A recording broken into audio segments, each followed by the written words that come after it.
नमो नमः विद्यार्थियों, संस्कृत पूजा चैनल पर एक बार फिर आपका स्वागत है। जैसे कि आप लोगों को पता है, हम कोर्डोवा की हमने सीरीज़ शुरू की हुई है, तो आज उसी सीरीज़ को हम आगे बढ़ाते हैं और हम अपना पाठ 3 पढ़ते हैं। पाठ 3 अकारांत पुल्लिंग शब्दः। बच्चे देखिए, अगर हम किसी भी पाठ के नाम को अच्छे से जान जाते हैं तो पाठ को समझना हमारे लिए और भी आसान हो जाता है। अकारांत, जैसे कि मैं आपको अपने पहले पाठ में इसमें पढ़ा चुकी हूँ, अकारांत, इकारांत, उकारांत शब्द कौन से होते हैं, ये हमें कैसे पता चलता है। अब बात करेंगे पुल्लिंग। पुल्लिंग आप जानते हैं, पुल्लिंग का अर्थ होता है यानी कि मेल वर्ड्स। जो पुल्लिंग होते हैं उनका मतलब मेल, जो मेल वर्ड होंगे उन्हें हम पुल्लिंग कहेंगे। शब्दः यानी कि वर्ड्स, बहुत सारे, क्योंकि आप यहाँ पे देखिए, यहाँ पे आ की मात्रा और पीछे विसर्ग है, तो ये शब्द का बहुवचन है, शब्दाः। अब हम यहाँ पर बात करेंगे बच्चों, ये पाठ पढ़ाने से पहले मैं आपको एक बात बता दूं कि छोटी छोटी कुछ बातें होती हैं जो हमें दिमाग में बार बार दोहरा लेनी चाहिए। वो क्या है कि संस्कृत में 3 लिंग होते हैं, 3 ही वचन होते हैं, 3 ही पुरुष होते हैं। समझ में आ रही है ये बच्चों? संस्कृत में 3 लिंग होते हैं। कौन कौन से? पुल्लिंग, स्त्रीलिंग, नपुंसकलिंग। 3 वचन होते हैं जो आप आगे आने वाले अपने पाठों में पढ़ेंगे। एक वचन, द्विवचन, बहुवचन। लेकिन यहाँ पर मैं आपको इसलिए बता रही हूँ कि अगर मैं आपको यहाँ पर केवल लिंग के बारे में बताऊंगी और उसके पीछे दी गई मात्राओं के विषय में कुछ नहीं बताऊंगी तो आपको वो समझने में कठिनाई होगी। तो चलिए हम अपना पाठ शुरू करते हैं, और जहाँ पर भी मुझे लगेगा मुझे ये बात बच्चों को अच्छे से समझानी चाहिए, मैं वो आपको बताती हुई चलूँगी। तो हम शुरू करते हैं। देखिए, हिंदी में लिंग 2 प्रकार के होते हैं। आप सभी जानते हैं हिंदी में 2 प्रकार के लिंग होते हैं, स्त्रीलिंग और पुल्लिंग। स्त्रीलिंग और पुल्लिंग। लेकिन संस्कृत भाषा में 3 प्रकार के लिंग होते हैं। लिंग, पहला लिंग पुल्लिंग, स्त्रीलिंग और नपुंसकलिंग। यहाँ पर देखिए, पुल्लिंग का अर्थ है जैसे कि बॉय, हॉर्स, फादर, ग्रैंडपा, ये सब चीज़ें, ये मेल चीज़ें जो होती हैं उनको हम पुल्लिंग कहते हैं। स्त्रीलिंग, यहाँ पर उसका क्या अर्थ हुआ, जैसे कि गर्ल, ठीक है, मदर, ग्रैंडमा, आपके पास बिच, और भी बहुत सी चीज़ें ऐसी होती हैं। तो जैसे आप हिंदी, अब उनको हिंदी में भी पढ़ चुके हैं, जैसे लड़की, चिड़िया और बिल्ली, ठीक है, ये शेरनी, मोरनी, घोड़ी, ये बहुत सी चीज़ें। और यहाँ पर देखिए बच्चे, आपका तीसरा आ गया है नपुंसकलिंग। नपुंसकलिंग क्या होता है आप कहेंगे? बच्चों, नपुंसकलिंग वो होता है जो ना तो पुल्लिंग के शब्द हो ना वो स्त्रीलिंग के हों, तो वो नपुंसकलिंग में गिने जाते हैं। आगे बढ़ाते हैं इस पाठ को। इस पाठ में हम अकारांत पुल्लिंग शब्द के बारे में पहले समझेंगे। पुल्लिंग, जिनमें पुरुष जाति का बोध होता हो, जिनमें या जिनसे पुरुष जाति का बोध होता हो, वो हमारे पुल्लिंग शब्द होते हैं। अकारांत, जिन पुल्लिंग शब्दों के अंतिम वर्ण में ए हो, जिन पुल्लिंग शब्दों के अंतिम वर्ण जिनका ए हो, जैसे कि मैंने आपको अपने पिछले पाठ में भी पढ़ाया था। देखिए, यहाँ पे लिखा हुआ है बाल है। अगर हम इसका वर्ण विच्छेद करेंगे तो ये हमारे पास बै, आ, और ये देखिए ले, और ये ए आ जाएगा। तो इसमें ए है, तो ये हमारा अकारांत हो गया बच्चों। शब्द, जिनका कुछ ना कुछ अर्थ हो। शब्द क्या होता है बच्चे? शब्द हम उसे कहते हैं जिनका कोई ना कोई अर्थ अवश्य ही निकले। अकारांत पुल्लिंग शब्दों के कुछ उदाहरण: कपोतः, कृषकः, काकः, मयूरः, ये सभी जो हैं अकारांत पुल्लिंग शब्द के उदाहरण हैं। उपयुक्त उदाहरणों में कपोतः यानी कि कबूतर, कृषकः यानी कि किसान, काकः यानी कि कौवा, और मयूरः यानी कि मोर में अंतिम वर्ण आ है तथा पुल्लिंग जाति का बोध करा रहे हैं।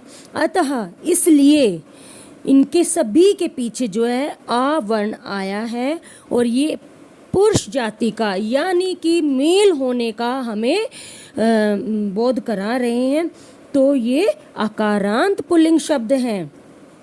चलिए आगे मैं आपको कुछ और पुल्लिंग शब्दों के विषय में बताना चाहूँगी। प्यारे बच्चों ध्यान से देखिएगा और समझने की कोशिश करेंगे। देखिए, गजः, मीनः, उष्ट्रः, सर्पः, हंसः, शुकः, वृक्षः, अजः, अश्वः, मृगः, बिडालः, मुष्कः, बकः, सिंहः, वानराः, शशकाः, कुकुरः, बालकाः, चर्मकारः, नपीतः, मालाकारः, नरः, सैनिकः, चिकित्सकः, नायकः, गायकः।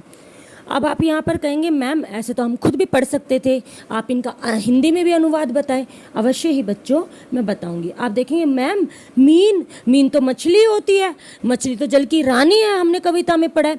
बच्चे मीन शब्द जो है हमारा पुल्लिंग शब्द है। संस्कृत में हम मीन शब्द को पुल्लिंग की ही कैटेगरी में रखेंगे। ठीक है, देखिए, गजः यानी कि हाथी, मीनः यानी कि मछली, उष्ट्रा यानी कि ऊँट, सर्पः यानी कि सांप, हंसः यानी कि हंस, शुकः यानी कि तोता, वृक्षः यानी कि पेड़, अजः यानी कि बकरा, अश्वः घोड़ा, मृगः हिरन, बिडालः बिलाव, मुष्कः चूहा, बकः बगुला, सिंहः शेर, वानरः बंदर, शशकाः खरगोश, कुकुरः कुत्ता, बालकः बालक, चरमकारः मोची, जिसको हम मोची बोलते हैं वो, नपीतः बार्बर नाई, मालाकारः माला को बनाने वाला। ठीक है, माली भी हो सकता है, फूलों की माला माली भी बनाता है बच्चों, और फूलों की माला जो व्यवसाय करते हैं पर वो माली नहीं होते वो भी बनाते हैं।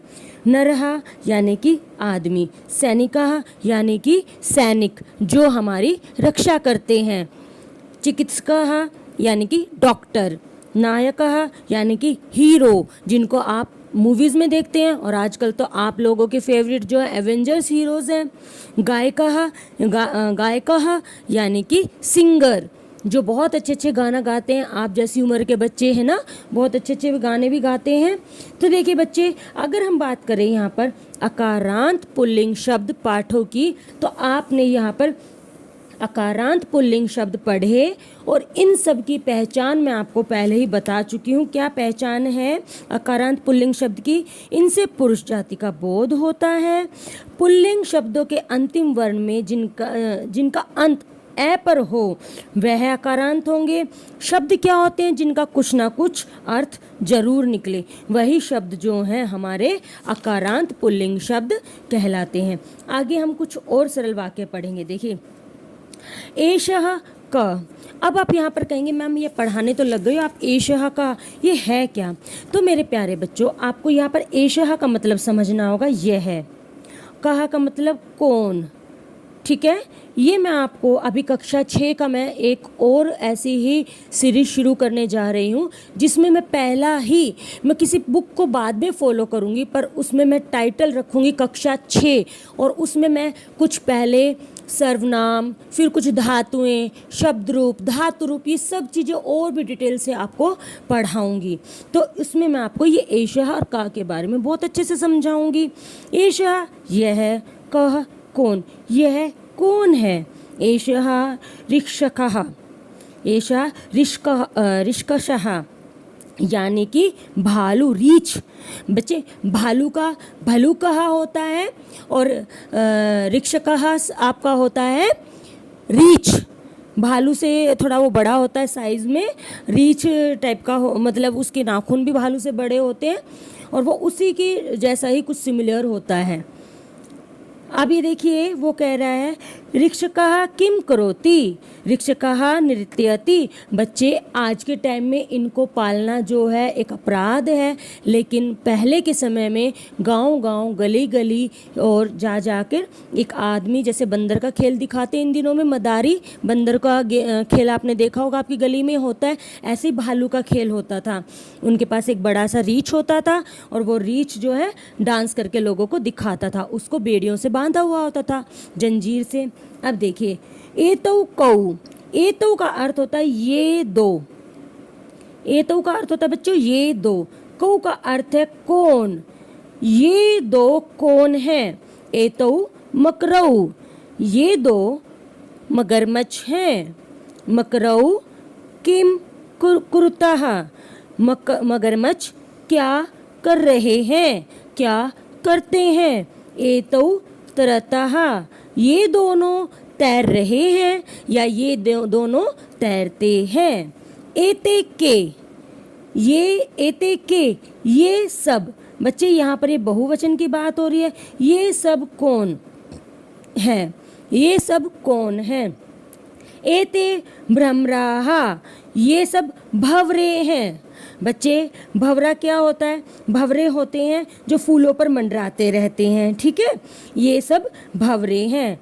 भ्रमराः किम कुर्वन्ति, भंवरे क्या कर रहे हैं या भंवरे क्या करते हैं।